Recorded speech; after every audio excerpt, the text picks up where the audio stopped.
அப்போது எடப்பாடி பழனிசாமியை பொறுத்தவரையிலும் எனக்கு யார் வேணும், எனக்கு யார் வேண்டாம் அப்படின்றதுல ஃபஸ்ட்லேருந்தே ரொம்ப தெளிவு. அப்போ இந்த பேசு பொருள், இந்த பிரச்சாரம், இவர் எடப்பாடி பழனிசாமி ஏற்றுக்க மாட்டேன் அப்படின்றது எல்லாமே வந்து ஒரு ஒரு ஒரு தங்களோட தேவைகளையும், தங்களோட அரசியல் யுக்திகளையும், தங்களுக்கு தேவைப்படுற விஷயங்களையும் பூர்த்தி செய்வதற்கு உண்டான ஒரு நாடகம்.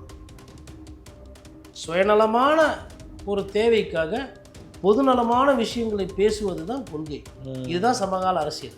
இதில் போயிட்டு இப்போ நிறைய பேர் என்ன சொல்கிறாங்க, எடப்பாடி பழனிசாமி அப்படி பேசினார், இன்றைக்கி டிடிவி தினகரனோட சேர்ந்துக்குவாங்களா, பிரிஞ்சிருவாங்களா அப்படின்னு நிகழ்ச்சியில் கூட விவாதம் பண்ணுறாங்க. ஆமாம், இதே விவாதத்தை ஏன் காங்கிரஸ் கட்சியும் இதுவும் பண்ணதுக்கு நீங்கள் வைக்க மாட்டேன்றீங்க? புரட்சி தலைவியோட 2 வாரிசு இருக்குது, ஒன்று டிடிவி தினகரன், ஒன்று எடப்பாடி பழனிசாமி. இந்த 2 பேருக்கும் பின்னாடி ஜெயலலிதாவோட ஒரு கூட பிறக்காத சகோதரனாக நான் நிற்பேன், என்னை மீறி இங்கே என்ன நடக்குது பார்த்துக்கலாம், அதிமுக ஆட்சி வர்றது உறுதின்னு ஒரு பேச்சு பேசியிருந்தா எப்படி இருந்துருக்கும்? முத்துராமலிங்க ஐயா தேவருக்கு பாரத ரத்னா கேட்டிருக்காரு, பரிசீலனை பண்ணிட்டு இருக்கோம், நல்ல செய்தி வரும். மதுரையில் இருக்கீங்களே, மதுரையிலேருந்து கோரிக்கை வச்சுருக்கீங்களே, உங்களுக்கு நல்ல செய்தி வரும். தமிழ்நாட்டில் நிறைய பேருக்கு பாரத ரத்னா தகுதி இருக்குது, யாருக்கு கொடுக்குறது யாருக்கு கொடுக்கலன்னு கஷ்டப்பட்டுட்டு இருக்கோம், தாமதம் இல்லை. அண்ணாமலைக்கு அங்கே தான் சிக்கல். என்ன சிக்கல்? போன என்டிஏ கூட்டணியில் ஜி போல ஜி வந்துடுவோம் ஜி, அப்படி ஜி இப்படி ஜி, பிரம்மாண்ட கூட்டணி ஜி, நாங்கள் வந்து திமுக வீழ்த்துவோன்னு சொல்லிவிட்டு என்ன யாரை வீழ்த்துனீங்க? அதிமுக வீழ்த்துனீங்க. எப்போ வீழ்த்தினியன்னு சொன்னீங்க, யாருன்னு சொல்லவே இல்லையே அப்படின்னா அதோ பாருங்கள், இதோ ஒரு திராவிட கட்சி இதை வீழ்த்திக்கிறேன், இது ஆல்ரெடி வீழ்ந்ததுன்னு இருக்குது. நான் சொல்கிறேன், அது சிலபஸ்லேயே இல்லை. பிஜேபி தமிழ்நாட்டு சிலபஸ்லேயே கிடையாது. 50 சீட்டெல்லாம் யாரும் கொடுக்க போகிறதில்ல பிஜேபிக்கு. அவங்க அதில் 45 சீட்டு ஜெயிச்சுட்டு இவங்க வந்து கம்மியாக, அதுக்கு வேணால் அதிமுக தோற்றுட்டு கூட போகும். மக்கள் வந்து முடிவை பொறுத்தவரைலாம் இங்கே இந்த தொங்கு சட்டமன்றம் அந்த மாதிரி நம்ம இங்கே கொடுத்தது கிடையாது. உங்கள் மீது ஒரு சில குற்றச்சாட்டுகள்லாம் இருக்குது. காவல்துறை பொதுமக்களுக்கு நண்பர்களாக இல்லைன்றது ஒரு இருக்குது குற்றச்சாட்டு. பொதுமக்களை விடுங்க, அரசு ஊழியருக்கே நண்பராக இல்லை. தூய்மை பணியாளரை என்னென்ன பாடுபடுத்துனீங்க? அவங்களாம் யாருக்கு போட்டாங்க? நிறைய வாட்டி ஓட்டு போட்டாங்க. அவங்க யாரோட வாக்கு வங்கி? திமுக வாக்கு வங்கி. அரசு ஊழியர்கள், ஆசிரியர் பெருமக்கள் யாரோட வாக்கு வங்கி? திமுக வாக்கு வங்கி. சொந்த வாக்கு வங்கியே நீங்கள் நல்லா பார்த்துக்கல. அப்படி இருக்கும்போது அந்த அந்த மார்ஜின் குறையல. அதனால தான் சொல்கிறேன், it is becoming very tough. Anbumani ராமதாஸுக்கும் ஐயா ராமதாஸுக்கும் சண்டையே வந்து பாட்டாளி மக்கள் கட்சியினுடைய நிர்வாகிகளுக்கு தான் பிரச்சனை. பாட்டாளி மக்கள் கட்சி அனுதாபிகளுக்கும் பாட்டாளி மக்கள் கட்சிக்கு ஓட்டு போடுறவங்க கூட அதை பார்க்க மாட்டாங்க. ஓகே,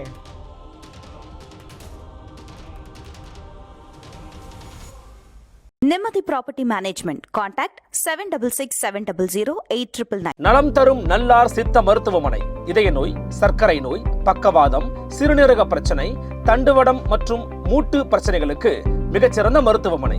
கிருஷ்ணகிரி, சென்னை மற்றும் மதுரை.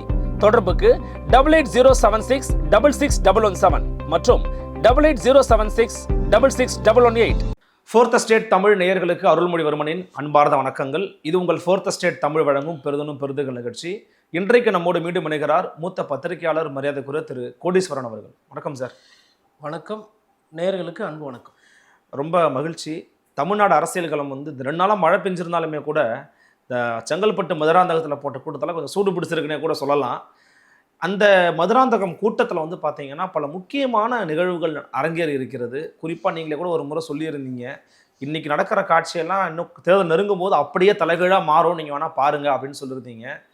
இவரோட கூட்டணி வைக்கிறது நான் தூக்கில் கூட தொங்கிடுவேன் அப்படின்னு பேசின மரியாதைக்குரிய டிடிவி அவர்கள் நேற்றைக்கு இது பங்காளி சண்டை, நாங்கள்லாம் ஒன்று மண்ணமாக இருக்க போகிறோம், அம்மாவின் ஆட்சியை நாங்கள் வந்து அமைக்க போகிறோம்னு சொல்லி ப்ரெஸ் மீட்டே கொடுக்குறாரு. எடப்பாடி வந்து நீ இருப்பா, நான் சொல்கிறேன், வைகோ பேசாத பேச்சாங்க அப்படின்னு பேசுகிற அளவுக்கு ஒரு நடந்திருக்குது. எடப்பாடி பழனிசாமி அப்படின்னு டிடிவி சொல்லும்போது கரகோஷம் வந்து விண்ணை பிளக்கிறது. கூட்டம் கொஞ்சம் தமிழ்நாடு அரசியலை கொஞ்சம் அசைச்சு பார்த்துருக்கா? இதை எதிர்பார்த்த ஒன்று தான். காரணம் என்னென்னா, எடப்பாடி பழனிசாமி அவர்கள் வந்து ஒரு தந்தியோட தொலைக்காட்சியோட ஒரு பேட்டியில் சகோதரி அசோகா அவர்கள்ட்ட நினைக்கிறேன் நெறியாளர் ஒரு கேள்வி கேட்குறாங்க. ஓபிஎஸ் பற்றி அவங்க கேள்வி கேட்கும்போது காலம் கடந்துடுச்சுன்னு வரும். டிடிவி தினகரனை பற்றி கேட்கும்போது இன்னும் காலம் இருக்குது, இன்னும் அதற்கு உண்டானது வரல. ஆமாம், ஒன்றத்தை வந்து கடந்த காலத்துலேயும் ஒன்றை வந்து நிகழ்காலத்தில் பேசியிருப்பார். இது எத்தனை மாதத்துக்கு முன்னாடினா கிட்டத்தட்ட ஒரு 5-6 மாதத்துக்கு முன்னாடி. அப்போது எடப்பாடி பழனிசாமியை பொறுத்தவரையிலும் எனக்கு யார் வேணும், எனக்கு யார் வேண்டாம் அப்படின்றதுல ஃபஸ்ட்லேருந்தே ரொம்ப தெளிவு. அப்போ இந்த பேசுபொருள், இந்த பிரச்சாரம், இவர் எடப்பாடி பழனிசாமி ஏற்றுக்க மாட்டேன் அப்படின்றது எல்லாமே வந்து ஒரு ஒரு ஒரு தங்களோட தேவைகளையும், தங்களோட அரசியல் யுக்திகளையும், தங்களுக்கு தேவைப்படுற விஷயங்களையும் பூர்த்தி செய்வதற்கு உண்டான ஒரு நாடகம். அப்போது நாளைக்கு ஓபிஎஸ் கூட வந்து சேரலாம், சேராமலும் போகலாம். ஓ, அரசியலில் நிரந்தர எதிரியும் இல்லை, நிரந்தர நண்பரும் இல்லை. அப்பா பையன் எதிரியானதை எங்கன்னா பார்த்துருக்கோமா? இப்போ பார்க்குறோம். தமிழகத்தில் கலைஞர் இருந்தார், ஸ்டாலின் இருந்தார், அப்புறம் உதயநிதி ஸ்டாலின் இருக்கிறார். இப்போது தாத்தா, அப்பா, மகன், அவங்களுக்குள்ள சின்ன சின்ன சண்டைகள் இல்லை, ஆனால் அரசியல் ரீதியாக வந்து அது வெளிப்படையாக வரல. அதே மாதிரி இங்கே பார்த்தீங்கன்னா அன்புமணி ராமதாஸ் பார்த்தீங்கன்னா அப்பாவும் மகனுமே இன்னைக்கு வெளிப்படையாக சண்டை போடுறாங்க. அப்போ யார் வேணால் நண்பர் ஆகலாம், யார் வேணால் எதிரி ஆகலாம். அப்போ இது வந்து அடிப்படை. இப்போ இன்றைக்கி வந்து இவர் எதிர்க்கிறாரு, அதனால் வந்து இது இது இந்த நிலையில் தான் அப்படி இருப்பாங்கன்ற மாதிரி சொல்ல முடியாது. மேபி நமக்கு தெரியாது, நாளைக்கு நாம் தமிழர் கட்சி கூட ஒரு கட்சியோட கூட்டணி போகலாம். நீங்களே உங்களுக்கு ஒரு கருத்தை சொல்லிட்டு, நான் இந்த கருத்தை சொல்லிவிட்டு நான் இதில் தான் நிற்பேன், இதில் தான் நிற்பேன்னு சொல்லிட்டு யதார்த்த அரசியலுக்கு வராமல் நிறைய பேர் வந்து அவங்களோட அந்த ஆசை இருக்குது இல்லையா? ஏங்க ஒரு கட்சியில் எதுக்கு சேர்றாங்க? ஒருத்தர் சட்டமன்ற உறுப்பினர் ஆகும், கவுன்சிலர் ஆகும். கவுன்சிலர். இப்போ பெரியாருக்கும் அண்ணாக்கும் என்ன பிரச்சனை? பெரியார் இயக்கம் நடத்துகிறாரு, பெரியாரோட இயக்கத்தை மக்கள்கிட்ட போய் சொன்னால் அதுக்கு வாக்குகள் கிடைக்காது, அது அவருக்குமே தெரியும். மீறி நின்று தான் தோற்று போயிருப்பார் பெரியார் வாக்கு அரசியலில். ஆனால் அண்ணா என்ன பண்ணுறாருன்னா, இப்படி பேசிக்கிட்டே இருந்தால் ஒரு விஷயத்தை பண்ண முடியாது, மக்கள் நன்மை செய்ய முடியாது. சட்டமும் இல்லை சட்டத்தை இயக்குற அந்த அதிகாரமும் ஒரு அரசு கீழே தான் இருக்குது. அப்போ அரசாக நம்ம மாறினா தான் மக்களுக்கு நன்மை செய்ய முடியும். இப்போ அண்ணன் சீமான் கூட என்ன சொல்கிறாரு, என் ஆட்சி வந்தால், நீங்கள் எப்போ ஆட்சிக்கு வர்றதுன்றது அடுத்த கேள்வி. கரெக்ட். இப்போ எனக்கு வந்து அவர் பேசக்கூடிய அந்த கருத்துக்களில் எனக்கு வந்து ஈடுபாடு உண்டு. ஏன்னா இயற்கையை பற்றி பேசுகிறாரு, செயற்கையான விஷயங்கள் இருக்கக்கூடாது, புவி தாங்காது. அதாவது உங்களுக்கு மலையை பற்றி, மண்ணை பற்றி, மரத்தை பற்றி பேசுகிற ஒரு அரசியல் தலைவர் இன்றைக்கி இருக்கிறார் தமிழகத்தில்னா அது அண்ணன் சீமான். ஆனால் நான் ஒரு பத்திரிகையாளராக ஒரு யதார்த்தத்தை பார்க்கணும் இல்லையா? எவ்வளோ நாள், எத்தனை வருஷத்துக்கு, எத்தனை தேர்தலுக்கு? அப்போ உங்களை வந்து தம்பிங்க அவங்கெல்லாம் வந்து 60 வயசாகி 70 வயசு ஆகிற வரலாம் அவங்க காத்திருக்கணுமா? அது வரலாம் அவங்க போராட்டம் பண்ணணுமா? அது வரலாம் அவங்க கஷ்டப்படணுமா? அப்படி அந்த யதார்த்த நிலை வருது. அதனால தான் சொல்கிறேன், நாளைக்கு நாம் தமிழர் கட்சி கூட ஒரு கூட்டணிக்கு போகலாம். என்ன அன்னைக்கு அப்படி பேசினாரு, இன்னைக்கு இப்படி மாற்றி பேசுகிறாரு அப்படின்றது பொருள் அல்ல. சூழ்நிலை தான் அரசியலில் முடிவு பண்ணுது. ஒருத்தர் நல்லவராக இருப்பார், திடீர்னு அவர் திருடுறாரு. பிறந்தப்பவே அவர் திருடர் கிடையாது, வறுமை இல்லை ஒரு பேராசை, சூழ்நிலை இதுதான் மனிதனையே மாற்றுது.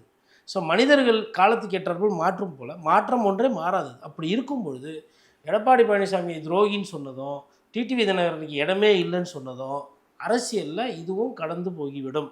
இது வந்து இது என்ன கேட்டால் 2 பேருக்கும் தனியார்னா பாதிப்பு, நம்ம சேர்ந்து நின்னா நமக்கு பலன்ற அதை 2 பேர் உணர்ந்துருக்குறாங்க, அதனால சேர்ந்துட்டாங்க. மக்கள் அக்செப்டன்ஸ் கிடைக்குமான்னு இப்போ ஆளுங்கட்சியினுடைய கூட்டம்லாம் கேட்குறாங்க. என்னங்க நேற்று வரையும் திட்டிக்கிட்டு இருந்தாங்க, இன்னைக்கு சேர்ந்துட்டாங்க, மக்கள் என்னங்க மக்கள்லாம் ஏற்றுக்க மாட்டாங்கங்க, அதெல்லாம் மக்கள் அக்செப்டே பண்ண மாட்டாங்கிறாங்க சார். மக்கள் மனநிலை எப்படி சார் இருக்கும்? இப்போது வைகோ அவர்கள் வந்து திமுகவை எதிர்த்து பேசியிருக்காரு, பிரச்சாரம் பண்ணியிருக்காரு. சுருக்கமாக சொல்லணும்னா அன்புமணி ராமதாஸ் வந்து அதிமுகவில் இருக்கிறவங்கள டயர் நக்கின்னு சொல்லியிருக்காரு.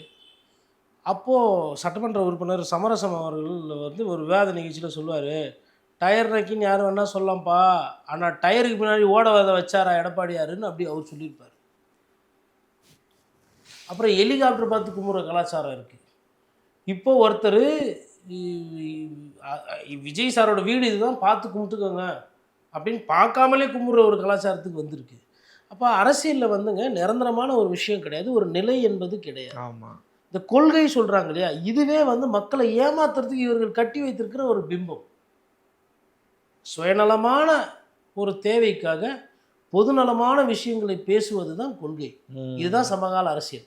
இதில் போயிட்டு இப்போ நிறைய பேர் என்ன சொல்கிறாங்க, எடப்பாடி பழனிசாமி அப்படி பேசினார், இன்றைக்கி டிடிவி தினகரனோட சேர்ந்துக்குவாங்களா, பிரிஞ்சிருவாங்களா அப்படின்னு நிகழ்ச்சியில் கூட விவாதம் பண்ணுறாங்க. ஆமாம், இதே விவாதத்தை ஏன் காங்கிரஸ் கட்சியும் இதுவும் பண்ணதுக்கு நீங்கள் வைக்க மாட்டேன்றீங்க?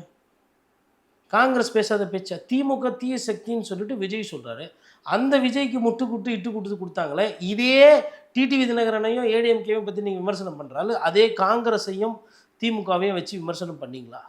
என் போன்றவர்கள் அன்றைக்கும் பேசினோம், நாங்கள் இதுக்கு முன்னாடி இதையும் பேசியிருக்கோம், இதையும் பேசுவோம், பிரச்சனை கிடையாது. எல்லாத்தையும் நம்ம சம அளவுகளோடு பார்க்குறோமா?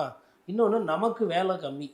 அரசியல் பேசுகிறது தான் நமக்கு வேலை, நமக்கு முழு நேர வேலை. உண்மை. பொதுமக்களுக்கு அப்படி இல்லை. பொதுமக்களுக்கு அவங்களுக்குன்னு ஒரு துறை இருக்குது, அவங்களுக்குன்னு தொழில் இருக்குது, குடும்பம் இருக்குது, வாழ்க்கை இருக்குது, இஎம்ஐ கட்டணும், வட்டிக்கு வாங்கணும், ஃபீஸை கட்டணும், கரண்ட் பில்லு, சொத்து வரி, தண்ணி வரி எல்லாத்தையும் கட்டி கடைசியாக போனால் இன்சூரன்ஸுக்கு 18% ஜிஎஸ்டி, ஹோட்டலில் இட்லி சாப்பிட போனால் வரி இருக்குது, இவ்வளோ பிரச்சனை இருக்குது. அவங்களுக்கு டிடிவி தினகரனோ ஓபிஎஸோ சண்டை போட்டுக்கிறதோ, இல்லை ஓபிஎஸை வந்து இப்போ ஏற்றுக்காமல் போனதோ, இல்லை நாளைக்கு பிரேமலதா விஜயகாந்த் வந்து யாருன்னா ஒருத்தர் திட்டுறதோ, இல்லை ஆளுநர் ரவி வந்து கோச்சிக்கின்னு வேகமாக கார் எடுத்துன்னு போகிறதெல்லாம் அவங்களுக்கு மேட்டரே கிடையாது. ஓகே, எனக்கு என் வாழ்வாதாரத்துக்கு அரசு நிலையாக இருக்கா, சட்டம் ஒழுங்கு சரியாக இருக்கா, குழாயை திறந்தால் தண்ணி வருதா, சுவிட்சு போட்டால் ஃபேன் ஓடுதா, புள்ள படிக்க போன புள்ள பொம்பளை புள்ள வீட்டுக்கு பத்திரமா வருதா, என் புள்ள ஆம்பளை புள்ள வாயில் கஞ்சா அப்படின்னு சிகரெட்டு புஷ்னு இருக்கிறானா, இதுதான் என் பிரச்சனை. என் பிரச்சனை நான் சொல்கிறேன் எக்ஸாக்ட்லி மக்களோட பிரச்சனை. எஸ், மற்றதெல்லாம் மோடி அவர்கள் மூஞ்சி பிடிக்கல, அமித்ஷா வந்து பேசுறது பிடிக்கல, இந்தி தெரில அப்படின்றதுலாம் செகண்டரி. ஃபஸ்ட்டு பிரச்சனை இது. இன்னொன்று, பாஜக தமிழகத்தில் வளர்ந்து விடும், பாஜக தமிழில் கால் ஒன்று பார்க்குது, இதெல்லாம் நம்ம நிறைய வாட்டி பேசியாச்சு. பேசினதுக்கு மக்கள் என்ன முடிவு சொல்கிறாங்கன்னா, அப்படிலாம் வந்து பாஜகலாம் இங்கெல்லாம் பாஜக இங்கே இல்லை. பாஜகவை எதிர்க்கிறீங்க அப்படின்னா 2024 எதிர்த்தீங்க, அது பாராளுமன்ற தேர்தல். இப்பொழுது என்டிஏ கூட்டணி சொல்கிறாரு, என்டிஏ கவர்மெண்ட் சொல்கிறாருன்னா அவருக்கு மொழி தெரியாது. இன்னொன்று, அவருக்கு அதிமுகன்னு சொல்கிற அளவுக்கு பக்குவம் கிடையாது. டபுள் இன்ஜின் சர்க்கார்னு சொல்கிறாரு சார். அவர் என்ன சொல்கிறாரு, என்ன நினைக்கிறாருன்னா, அவர் ஒரு நட்பாசை. பிஜேபியிலேருந்து ஒரு மக்கள் விடுவாங்களா? யதார்த்தமாக அது எடப்பாடி விட்டுருவாரா? எடப்பாடி விடுறேங்க, அது வேற விஷயங்க. கூட்டணியில் இருக்கிறாருங்க. மக்கள் இப்போ நாளைக்கு 75 சீட்டு பிஜேபிக்கு குத்து நிற்க வச்சா மக்கள் ஓட்டு போடுவாங்களா? கண்டிப்பாக இல்லை. இன்னைக்கு களம் அப்படி இல்லை. அப்போது முரணா ஒரு விஷயத்தை அவர் தான் சரி ஸ்பெல்லிங் மிஸ்டேக்கில் பேசிட்டாரு, திருப்பரங்குன்றத்தில் விலகு போடுவோன்றாரு. நம்ம எப்படி சொல்லுவோம்? தீபம் ஏற்றுவோம், இல்லை தீப்பந்தம் ஏற்றுவோம், இல்லை ஒரு அக்னியை கும்பிடுவோம், இப்படி தானே வழக்காடு பண்ணுறது நம்ம பேசுறது. சொல்லல, அவர் விலகு போடுவோன்னு ஒருத்தர் தப்பாக மொழிபெயர்த்தம் பண்ணுறாரு.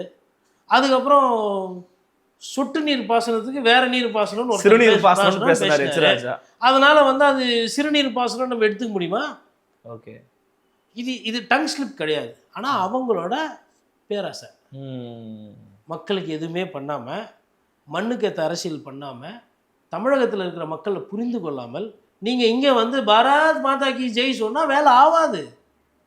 ஒன்று வீரவேல் வெற்றிவேல் சொல்லுங்கள், இல்லை அதையும் சொல்லாதீங்க. மாபெரும் தமிழ் கனவுன்னு அண்ணா கண்டார். அண்ணா எனக்கும் பிடிக்கும். இந்த தமிழர்களுக்கு ஒரு தனித்தன்மை இருக்குது, ஒரு தனித்துவம் இருக்குது. அதை அம்மையார் ஜெயலலிதா முடிவு பண்ணாங்க, அந்த வழியில் போனாங்க, அண்ணா வழியில். அவருக்கு அவங்களோட தலைவர் எம்ஜிஆர் அந்த வழியை காட்டி கொடுத்தாரு, வளர்ந்தீங்க.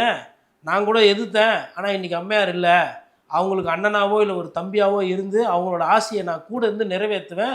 புரட்சி தலைவியோட 2 வாரிசு இருக்குது, ஒன்று டிடிவி தினகரன், ஒன்று எடப்பாடி பழனிசாமி. இந்த 2 பேருக்கும் பின்னாடி ஜெயலலிதாவோட ஒரு கூட பிறக்காத சகோதரனாக நான் நிற்பேன். என்னை மீறி இங்கே என்ன நடக்குது பார்த்துக்கலாம், அதிமுக ஆட்சி வர்றது உறுதின்னு ஒரு பேச்சு பேசியிருந்தா எப்படி இருந்துருக்கும்? அல்லப்பட்டிருக்கும். அங்கேருந்து வரவங்களுக்கு தெரில, டப்பிங் பண்ணுற மாதிரி கூவிக்கொண்டு ஏதோ காசி தமிழ் சங்கம் அதான் விட்டுட்டீங்கல்ல. பனாரஸ்க்கு போயாச்சு, காசிக்கு போயாச்சு, காசி தமிழ் சங்கத்தை பேசி போன பாராளுமன்றத்தில் ஓட்டு கட்சி தான் இல்லை. அப்புறம் எதுக்கு அதையே பேசணும்? அப்புறம் எங்கே போனாலும் ஒரு திருக்குறள் வணக்கம் சொல்கிறீங்க, அதோட போதும். இதையே இந்தியில் மொழியாக்கம் பண்ணி அதுக்கப்புறம் முத்துராமலிங்க ஐயா தேவருக்கு பாரத ரத்னா கேட்டிருக்காரு, பரிசீலனை பண்ணிகிட்ருக்கோம். நல்ல செய்தி வரும். மதுரையில் இருக்கீங்களே, மதுரையிலேருந்து கோரிக்கை வச்சுருக்கீங்களே, உங்களுக்கு நல்ல செய்தி வரும். தமிழ்நாட்டில் நிறைய பேருக்கு பாரத ரத்னா தகுதி இருக்குது, யாருக்கு கொடுக்குறது யாருக்கு கொடுக்கலன்னு கஷ்டப்பட்டுட்டு இருக்கோம். தாமதம் இல்லை, கலாமுக்கு கொடுக்கலாம், ஐயா நம்மளோட இயற்கை விவசாயி ஐயாவுக்கு கொடுக்கலாம், நம்மாழ்வாருக்கு கொடுக்கலாம், ஐயா இவருக்கு கொடுக்கலாம், காமராஜருக்கு கூட கொடுக்கலாம். காங்கிரஸ் அதை விட வெறுப்பேற்றுற மாதிரி இருக்காது, தாத்தாக்கு எல்லா தகுதியும் இருக்குது சொல்லிட்டு பேசிட்டு போயிருக்கலாம்ல. அதை விட்டுட்டு ஏதோ டபுள் இன்ஜின் சர்க்காரு, அத்தை பண்ணுறோம் இத்தை பண்ணுறோம். அதுக்கப்புறம் தண்ணியெல்லாம் குழாயில் தண்ணி வரலாம் இங்கே வந்துக்கிட்டு இருக்கு. இங்கே பிரச்சனை வந்து சொத்து வரி தண்ணி வரி தான். அதுக்கப்புறம் இன்னொரு பிரச்சனைனா தண்ணியில் கலப்படம் வரும்.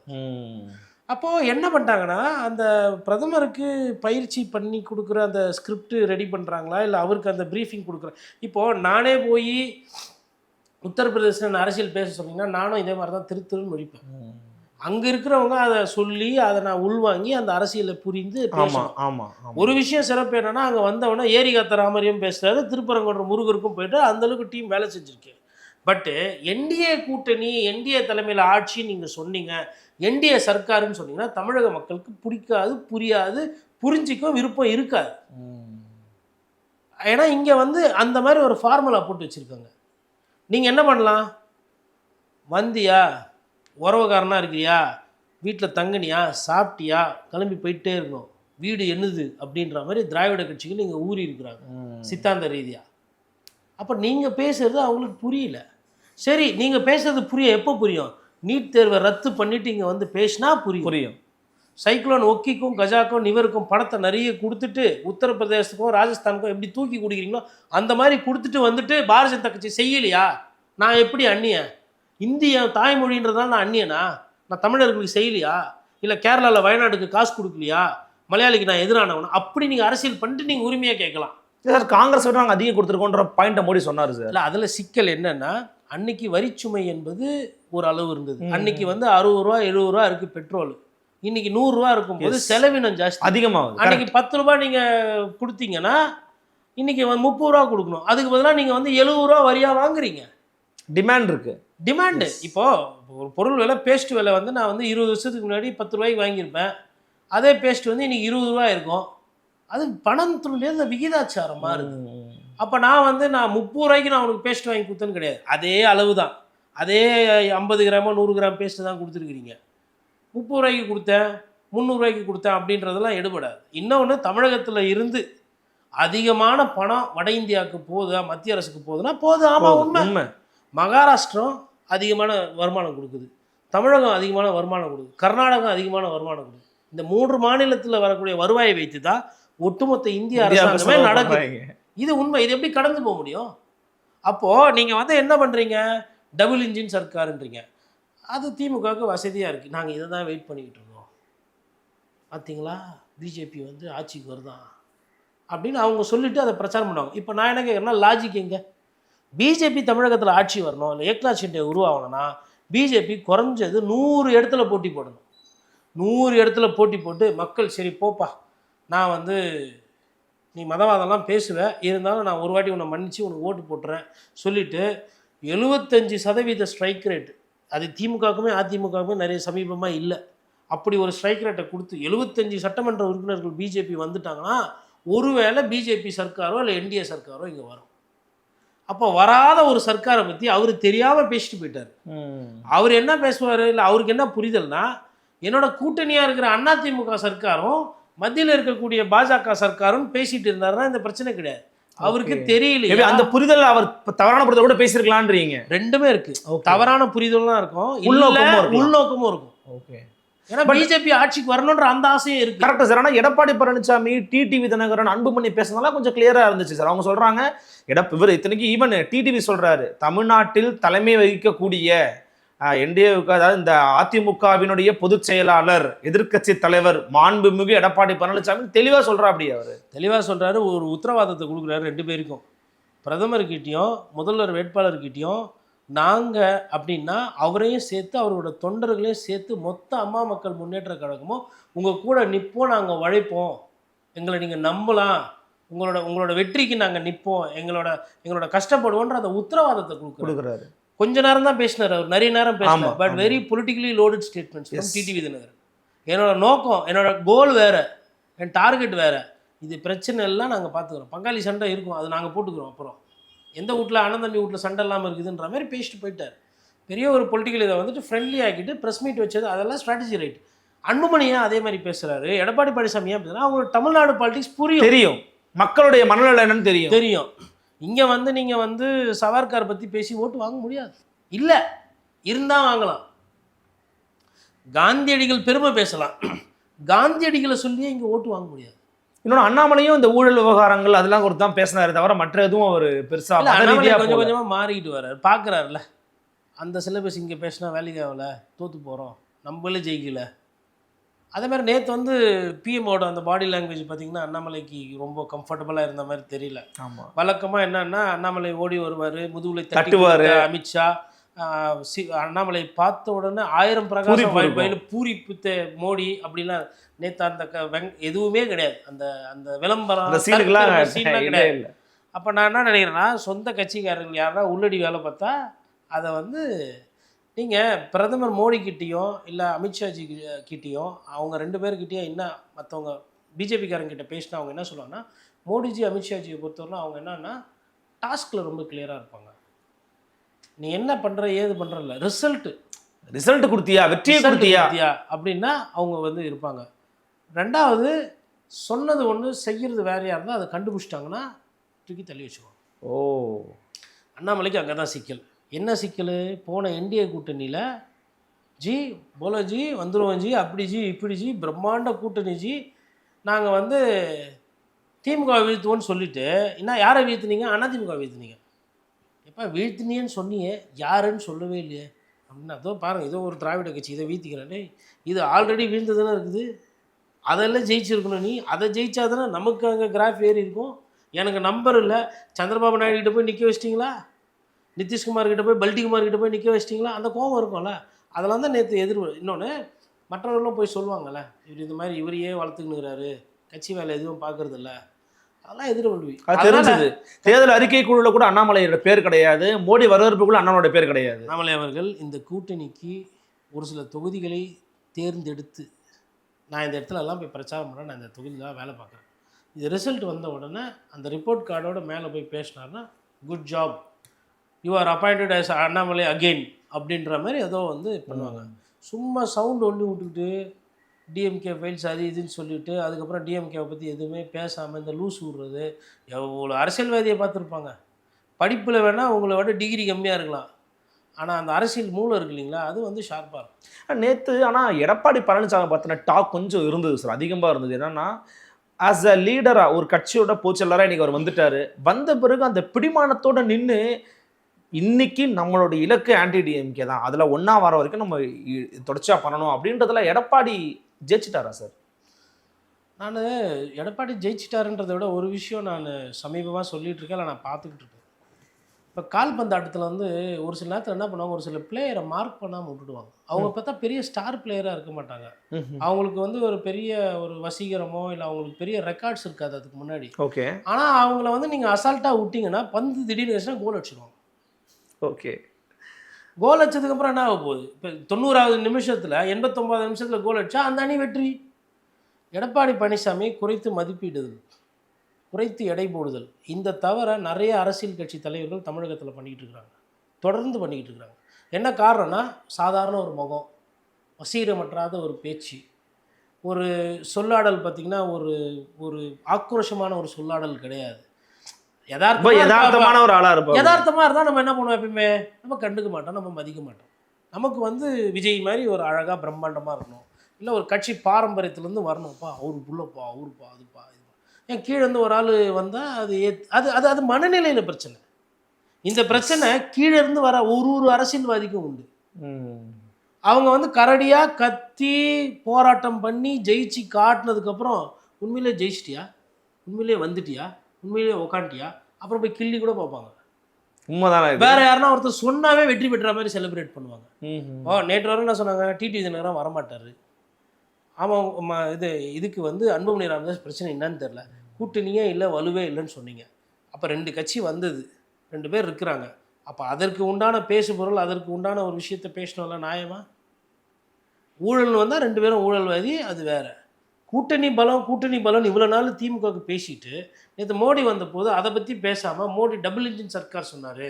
மோடி அதை வண்டியாக சொன்னார், கவுண்ட் டவுன் ஸ்டார்ட்னு சொல்லிட்டு போய்க்கிறாருல்ல, வாரிசு அரசியல் வாரிசு அரசியல் பேசினாருல்ல.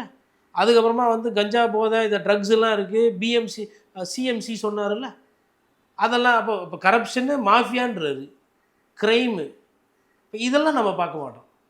டபுள் இன்ஜின் சர்க்கார், அப்போது பிஜேபி ஆட்சி வரும். நான் சொல்கிறேன், அது சிலபஸ்லேயே இல்லை, பிஜேபி தமிழ்நாட்டு சிலபஸ்லேயே கிடையாது. 50 சீட்டெல்லாம் யாரும் கொடுக்க போகிறதில்ல பிஜேபிக்கு.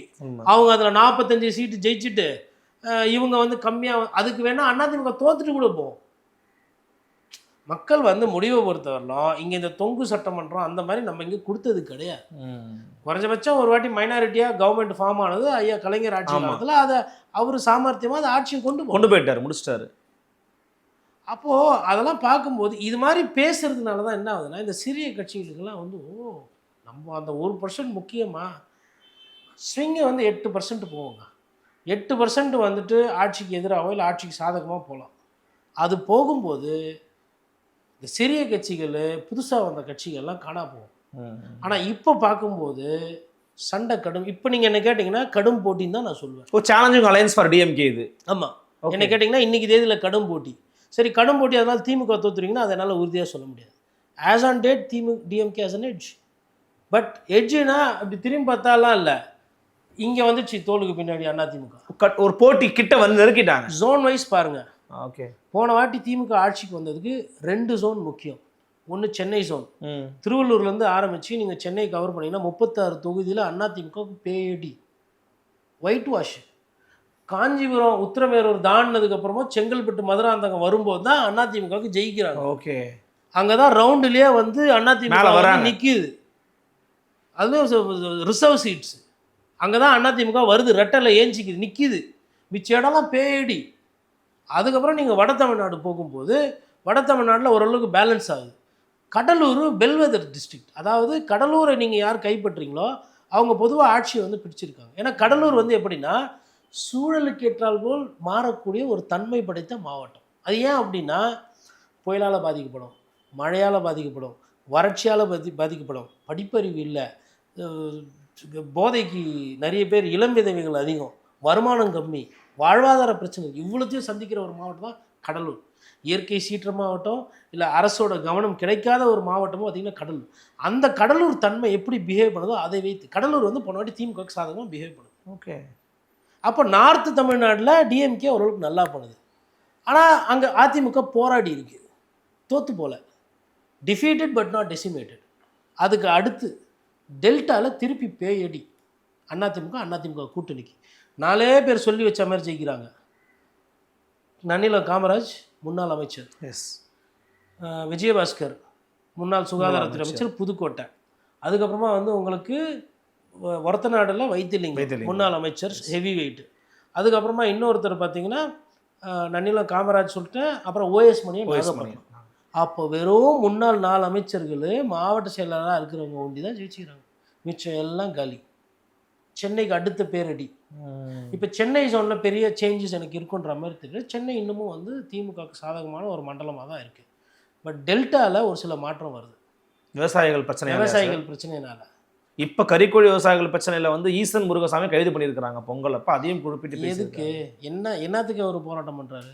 20 ரூபா ஏற்றி கொடுக்க சொல்கிறாரு. ஆட்சியில் அதிகாரம் கேட்டாரா, இல்லை வந்துட்டு எதனா ஊழல் குற்றச்சாட்டு சொன்னாரா, இல்லை உங்களை யாருன்னா எதிர்த்து பேசினாரா? போராட்டம் பண்ணாமல் கைது செய்வீங்க? அவங்க வாழ்வாதாரத்துக்கு அவரை நம்பி இருக்கிற தொழிலாளிகளுக்கு தானே அவர் போராட்டம் பண்ணுறாரு. யார் சம்மந்தப்பட்டவங்களோ அவங்கள எதிர்த்து போராட்டம் பண்ணுறாரு. அப்போ நீங்கள் என்ன பண்ணணும்? எங்கள் போராட்டம் பெருசாகுது, கூப்பிட்டு வச்சு பேசி நீங்கள் ஒன்று சொல்லுங்கள் அவங்க ஒன்று சொல்லுங்கள், நடுவில் வந்து மத்தியஸ்தனம் பண்ணி முடிச்சுடுங்க, இதுதானே பண்ணணும். அப்போது நஷ்டத்தில் வியாபாரம் பண்ணுறோம், நஷ்டத்திலேயே பண்ணின்னு இருக்கணுமா? ஏன் அவங்களெல்லாம் பார்த்தா தொழிலாளியாக தெரியலையா? அப்போ அதாவது காவல்துறையை வைத்து பொலிட்டிக்கல் டெசிஷன் எடுக்கிறது. ஓகே, காவல்துறை பாதுகாப்பு தான் இருக்கணும். போராட்டம் ஒருத்தர் பண்ணுறாங்கன்னா இப்போ சாம்சங்கில் போராட்டம், பஞ்சாயத்து யாருக்கும் அரசாங்கம் ஃபஸ்ட்டு சாம்சங்க்கும் சாம்சங் தொழிலாளர்கள். கரெக்ட் ரைட்டுங்களா? சாம்சங் என்ன பண்ணோம்? கூப்பிட்டு அவங்கள பேசியிருக்கணும். அவங்க என்ன பண்ணியிருக்கணும்? சாம்சங் நிர்வாகத்திட்ட பேசணும். சண்டே ஆகி போச்சு. லேபர் டிபார்ட்மெண்ட் ஒன்று இருக்குது இல்லை, அது என்ன வெங்காயத்துக்கு இருக்குது. அது பேர் என்ன? Labour department. அதோட அப்ஜெக்டிவ் என்ன?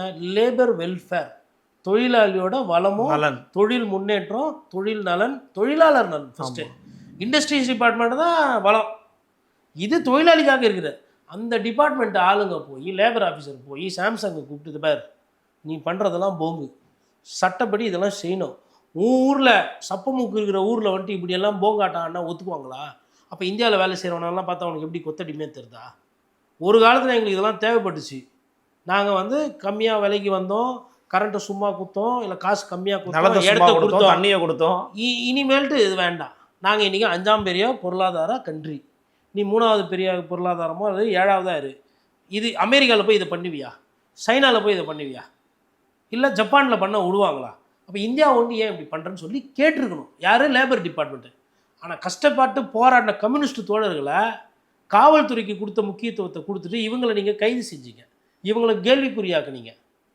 இப்போ டாஸ்மாக் தொழிலாளி பிரச்சனை 10 ரூபா பாட்டில் பற்றி பேசுகிறோம். ஆனால் அவங்கள ஏன் அரசு ஊழியராக எடுக்கக்கூடாது? மதுப்பிரியர்கள் எப்படி நடத்துவாங்க, எப்படி பேசுவாங்கன்னு தெரியும். இவங்களும் மரியாதை கொடுக்க மாட்டாங்க, அவங்களும் மரியாதை கொடுப்பாங்க. இந்தா புடி, இந்தா நோ கைனா அமுகாதான் சட்டுனானோ, அதை வச்சு தான் படம் எடுத்தான். ஆஃப் சாப்பிட்டா லவ் மேட்ரு ஃபீல் ஆகிட்டாப்பில், ஆஃப் சாப்பிட்டா கூல் ஆகிடுவாப்பிலன்னொன்னே அப்படியே சட்டை போட்டு அமுக்குவாப்பில். இந்த 10 மணி ஆகக்கூடாது, ஒரு பரபரப்பு. நான் என்ன கேட்குறேன், நான் 10 மணிக்கு கரெக்டாக அந்த கடையை மூடலைன்னா இன்னும் ஆகிடும். ஒரு போடுங்க, 10லேருந்து 10:15 நீ எப்போ வேணால் முடியும். 10:15 தான் மூடணும்னு இல்லை, ஆள் வரலன்னா மூடு. இல்லை அந்த 1 நிமிஷம் 2 நிமிஷம் 10:15 கூட வேணாங்க, 10:03 10:04 கூட முடிக்கப்பா. 10:05 வரணும், ஒரு 2-3 நிமிஷம். இந்த என்ன நடக்கும்? ஏன் அது அப்படி சட்டரை டம்முன்னு மூடுறாங்க? வியாபாரம். 10 மணிக்கு மூடணுன்னா திடீர்னு ஒருத்தர் ஓடுவார் மதிப்பிரியர், ஐயோ கடை மூடி போச்சே அப்படின்னா இந்த பிளாக்கு போய் 11 மணிக்கு வா, சட்டரை தூக்குவான், பின்னாடி வைப்பான், சைடில் வைப்பான். அதெல்லாம் அரசாங்கத்தில் இது தெரியுமா தெரியாதா? இந்த பிரச்சனை தெரியுமா தெரியாதா? இன்னொன்று தொழிலாளி பிரச்சனை. உங்களோட அரசாங்கம் நடக்கிறது அதுதானே? எஸ். ஏன் அதிமுக அரசாங்கமும் அதை செய்யணும்னு நினைக்க மாட்டேங்குது? ஏன் திமுக அரசாங்கமும் அதை செய்யணும்னு நினைக்க மாட்டேங்குது? ஏன் அது அப்போ அரசாங்கம் நடத்துதுன்னா அரசு ஊழியர் தான் நாங்கள் வேலை செய்யணும். அப்போ அவங்க என்ன சொல்கிறாங்க, எங்களை இப்படி தான் நடத்துகிறாங்க, நாங்கள் பாட்டில் 10 ரூபா வாங்குவோன்றோம். அப்போது ஒரு சிஸ்டமேட்டிக்காக தான் திருடுறீங்க. கட்சிகள் கொள்கைகள் வேறு வேறு, கொள்ளையடிக்கும் போது ஒன்றா வரீங்க. அந்த விஷயத்துக்கு கம்யூனிஸ்ட் தோழர்கள் போராடுறாங்க, கூட்டணியில் இருக்காங்க. கூப்பிட்டு வச்சு பேசிட்டீங்களா? ஆட்டோ ஓட்டுற தொழிலாளிக்கு மீட்டரே ரிவைஸ் பண்ணல, இன்னும் பிரச்சனை சார், இன்னும் பிரச்சனை. ஆமாம். இந்த கர்நாடகத்தில் ஸ்விக்கி இது ஓட்டலான்ட்டாங்க, 2 வீலரில் வண்டி ஓட்டலான்னு சொல்லி கர்நாடகாவில் ஆர்டர் பாஸ் பண்ணிட்டாங்க. இங்கே என்ன நிலைப்பாடு? ஓட்டலாமா வேணாவா? ஆனால் மறைமுகமாக ஓட்டலாம், சட்டப்படி ஓட்டக்கூடாது, ஆனால் மறைமுகமாக ஓட்டலாம். இன்னொன்று தொழில் வளத்தை பெருக்கணும்னு சொல்கிறீங்க, ஓட்டெல்லாம் புதுசு புதுசாக வருது. 12 மணிக்கு 11 மணிக்கு காவல்துறை அங்கே வந்து கிளம்பு போ அப்படின்னு சொல்லிட்டு எதுக்கு அங்கே இருக்கிறவங்கள அனுப்புது? எதுக்கு அங்கே இருக்கிற ஹோட்டல்காரங்களை போட்டு நெருக்கடி பண்ணுது? என்ன பண்ணுறாங்க அவங்க? என்ன வியாபாரம் பண்ணுறாங்க, என்ன பண்ணுறாங்க? சோறு போடுறாங்க, பசியோடு வரவங்களுக்கு சாப்பாடு போடுறாங்க. ஏன் ஒரு ஜீவோ போட்டு நீ 24 ஹவர்ஸ் எப்படி வேணால் நடந்துக்கோ, ஆனால் உன் ஹோட்டலுக்கு வர கஸ்டமரை நீ தான் பார்த்துக்கணும். எதனா பிரச்சனையாச்சு கம்ப்ளைண்ட் வந்தால் நான் விசாரிப்பேன். கூட்டம் இருக்குதா, போங்க அங்கே போய் வண்டியை போட்டு நில்லுங்க. 10,000 பேர் ஒரு இடத்துல இருக்கிறாங்கன்னா போலீஸுக்கு எங்கே வேலை இருக்கணும், அங்கே தான் வேலை இருக்கணும். பெட்ரோல்னு அதுக்கு தானே வச்சுருக்கிறது. ஆனால் நீங்கள் வந்து என்ன பண்ணுறீங்க, நிற்காத போவாத. மேலை நாடுகளோட வளர்ச்சி சொல்கிறீங்களே, பீச்சில் எதுக்கு எல்லாரையும் திருத்துறீங்க? என்ன பண்ணாங்க அவங்க? சின்ன பசங்க வரும், அதுங்க கொஞ்சம் இதாக இருக்குங்க, அது வேறு, புரியுறவங்களுக்கு புரிய நான் சொல்கிறது. அதை கூட போய்ட்டு அந்த நேரத்தில் பக்கத்தில் விசில் வச்சு அவங்க போயிடுவாங்கல்ல. ஏன் தரக்குறவாக பேசுகிறீங்க? வயசானவங்க ஏதோ வீட்டில் பெரியவங்க கூட வருவாங்க, வீட்டில் எதுனா பிரச்சனை இருக்கும், மனசு விட்டு பேச கூட வந்து உட்காந்துருவாங்க. 12 கிளம்பு அப்படின்னா அவன் இயற்கையை பார்க்க வந்துருக்கான். ஒரு நாட்டில் ஒரு இயற்கையை சுவாசிக்கிறதுக்கோ இல்லை பார்க்கறதுக்கோ ஒருத்தர் இது கிடையாதா? இப்போ இதே ஆற்று ஓரமாக அனுப்பாமல் இருக்கிறது அது வேறு, இல்லை கடலில் போய் நைட்டை நிற்கக்கூடாதுன்னா அங்கே நீங்கள் ஆளை போட்டு பண்ணுங்கள். நைட்டில் கடலுக்கு போகக்கூடாது. நீ இருட்டில் போய் அடிச்சுன்னு போனீங்கன்னா உன்னை காப்பாற்ற முடியாது இருட்டில். ஆனால் கரை ஓரத்தில் இதுக்குள்ளே உட்காருனா உட்காரு. அப்போ மனுஷங்களை அவங்களோட சந்தோஷத்தையோ இல்லை அவங்களோட இயல்பு இல்லாமல் ஏன் நீங்கள் வந்து எல்லாத்தையுமே காவல்துறைக்கு சாதகமாக தானே வச்சுருக்கிறீங்க? இதெல்லாம் பிரச்சனைகள் கிடையாதா? அதான் குறிப்பாக நீங்கள் டெல்டாவை தான் சொன்னீங்க. டெல்டாவில் விவசாயிகளுடைய பிரச்சனையாலேயே உங்களுக்கு ஒரு டெல்டா நீங்கள் ஞாபகப்படுத்துறீங்க. இப்போ டெல்டாவில் வந்துட்டு பார்த்தீங்கன்னா விவசாயிகள் பிரச்சனை இருக்கிறதுனால நிறைய இடத்துல வந்து குறிப்பாக மயிலாடுதுறை நாகப்பட்டினத்தில் அரசு மீது அதிருப்தி. அப்போ அங்கே கொஞ்சம் சீட்டுகள் மாறுதுன்னா அது அதிமுகவுக்கு பலம். தென் மாவட்டங்களில் 17 தொகுதி கிட்டத்தட்ட பிரச்சனை யாருனால? அம்மா மக்கள் முன்னேற்ற கழகத்தினால. குறிப்பாக சிவகங்கை, ராமநாதபுரம், தென்காசி, திருநெல்வேலி, தூத்துக்குடி இந்த மாதிரி இடத்துல, கடம்பூருக்கு அடுத்த தொகுதி. அப்போது இதெல்லாம் பார்க்கும்போது அங்கே ஒரு 5 சீட்டு 8 சீட்டு கூட கிடைக்குது. இங்கே ஒரு 5 சீட்டுலேருந்து ஒரு 8 சீட்டு கூட கிடைக்குதுன்னா ஒரு 20 சீட்டு அங்கே. ஏன்னா இப்போ அம்மா மக்கள் முன்னேற்ற கழகம் வந்திருக்குது. இல்லை அதை விட முக்கியம், இவங்க இப்போ ஆட்சியில் இல்லை. ஒருத்தர் ஆட்சியில் இருந்தால் அவங்கள திட்ட முடியாது, கோவம் இருக்காது ஜனங்களுக்கு. கோவம் யார் மேலே இருக்கும்? ஆளுங்கட்சி மேலே இருக்கும். 3-4% தான் கடந்த 3 சட்டமன்ற தேர்தலில் வாக்கு விகிதாச்சார வித்தியாசம். விஜய் வராரு, ஓட்டை பிரிக்கிறாரு, எல்லாரும் ஓட்டையும் தான் பிரிக்கிறாரு. விசிகா ஓட்டை எடுக்கிறாரு, டிஎம்கே ஓட்டை எடுக்கிறாரு, காங்கிரஸ் ஓட்டு எடுக்கிறாரு, அதிமுக ஓட்டு எடுக்கிறாரு, அதுக்கப்புறம் நாம் தமிழர் கட்சி ஓட்டு எடுக்கிறாரு. அவர் எடுக்காத ஓட்டு எதுன்னு பார்த்தா கம்யூனிஸ்ட் ஓட்டம், பிஜேபி ஓட்டம். ஏன்னா அது கோர். எஸ், சாதாரணமாக சிந்திக்கிறவங்களோ இல்லை ஒரு சாதாரணமாக மக்கள் இருக்கிறவங்க பார்த்தீங்கன்னா இந்த நிலைப்பாடு இதிலிருந்து மாற மாட்டாங்க. இப்போ எல்லா இடத்துலேருந்தும் ஓட்டு எடுக்கும்போது அது அகெயின் பைபோலார் பாலிடிக்ஸ் தான். 2 பேருக்குள்ளே தான் போட்டி. அப்படி இருக்கும்போது 3-4% நீங்கள் ஆட்சி அதிகாரத்தில் இருக்கிறீங்க. உங்கள் மீது ஒரு சில குற்றச்சாட்டுகள்லாம் இருக்குது. காவல்துறை பொதுமக்களுக்கு நண்பர்களாக இல்லைன்றது ஒரு குற்றச்சாட்டு. பொதுமக்களை விடுங்க, அரசு ஊழியருக்கே நண்பராக இல்லை. தூய்மை பணியாளரை என்னென்ன பாடுபடுத்துனீங்க?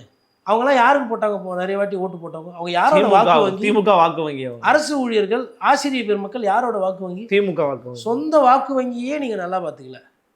அப்படி இருக்கும்போது அந்த மார்ஜின் குறையல. அதனால தான் சொல்கிறேன், it is becoming very tougher. Okay, வெறும் பாஜக பாசிச பாஜக சொல்லிட்டு விஜய் வீட்லேயே உட்காந்துக்கிற மாதிரி டிஎம்கேவும் மோடி வந்துடுவார், அமித்ஷா வந்துடுவார்னா இங்கே யாரும் விட்டதே கிடையாது. போன வாட்டி அவ்வளோ கோவம் இருக்கும்போது 4 சீட்டு ஜெயிச்சிட்டாங்க. வானதி சீனிவாசன் கமலை எதிர்த்து ஜெயிச்சிருக்காங்க.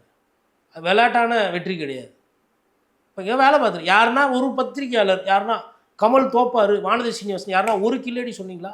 இல்லை சார், கமல் சீட்டு கன்ஃபார்ம் தான் சொன்னாங்க. அப்புறம் நான் உட்பட எனக்கு தான் அது ஃபெயிலியரு.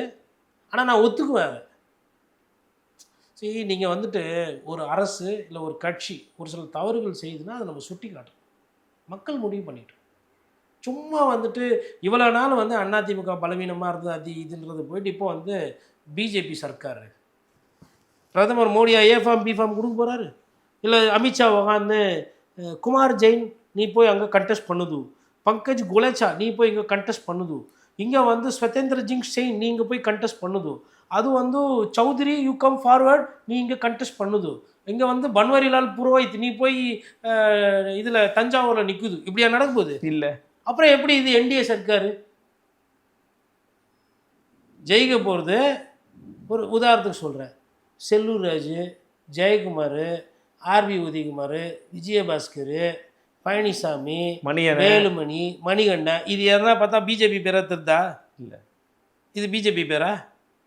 அப்படி மீறி பிஜேபியிலே ஜெயித்தாலும் வானதி சீனிவாசன், நயினார் நாகேந்திரன், அண்ணாமலை, இது எதுனா பிஜேபி தெரிதா? இவங்கெல்லாம் எங்கே ராஜஸ்தான்லேருந்து பிறந்து இங்கே வந்துக்கிறாங்களா? அப்போ நீங்கள் ஏன் இப்படி ஒரு சண்டையை நீங்கள் நினைக்கிறீங்கன்னு நடத்துறீங்கன்னா பிஜேபி சொல்லி அசால்ட்டாக எலெக்ஷனை வந்து ஹேண்டில் பண்ணலான்னு நினைக்கிறாங்க இவங்க. அதிமுக சொன்னால் டஃப்பு. பட் கிரவுண்டு வந்து டிஎம்கே ஏடிஎம்கே தான் இருக்குது. மக்கள் அப்படி தாங்க பார்ப்பாங்க. மக்களுக்கு வந்துட்டு அமித்ஷாக்கும் அண்ணாமலைக்குள்ளே என்ன நடக்குது, இல்லை அண்ணாமலைக்கு வந்து எடப்பாடி பிடிக்குதா பிடிக்கலையா, இல்லை எடப்பாடி பழனிசாமிக்கும் டிடிவி தினகரனுக்கும் இன்னும் கருத்து வேறுபாடு இருக்கா, இல்லை தங்கமணிக்கும் வேலுமணிக்கும் அவங்களுக்குள்ளே எதனா சண்டை இருக்கா? மக்களுக்கு ஹூ கேர்ஸ்? எஸ், அன்புமணி ராமதாஸுக்கும் ஐயா ராமதாஸுக்கும் சண்டையே வந்து பாட்டாளி மக்கள் கட்சியினுடைய நிர்வாகிகளுக்கு தான் பிரச்சனை. பாட்டாளி மக்கள் கட்சி அனுதாபிகளுக்கோ பாட்டாளி மக்கள் கட்சிக்கு ஓட்டு போடுறவங்க கூட அதை பார்க்க மாட்டாங்க. ஓகே, அந்த நேரத்தில் கோவம் யார் மேலே இருக்கு? உனக்கு ஓட்டு போட மாட்டேன், அப்புறம் 3 பேர் இருப்பாங்க சாய்ஸு, அதில் போட்டு போவேன். இதில் யாருன்னா வரத்த நீ வரக்கூடாது அப்படி கூட நினைப்பாங்கல்ல. அப்படி தானே போட்டிருக்காங்க.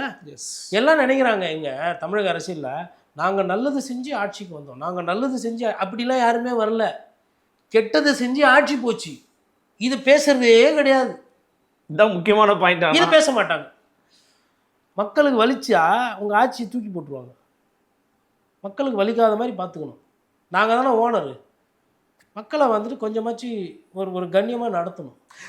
S, exactly. பல விதமான தலைவர்கள் பற்றியும் அரசியல் வியூகங்களை பற்றியும் ரொம்ப தெளிவாக யதார்த்தமாக எளிமையாக மக்களுக்கு புரியக்கூடிய மொழியில் பகிர்ந்துக்கிட்டீங்க சார். மிக்க நன்றி. நன்றி. நன்றி. மற்றும் ஒரு நேர்காணலில் மற்றும் ஒரு சிறப்பு சந்திக்கிறேன். வணக்கம்.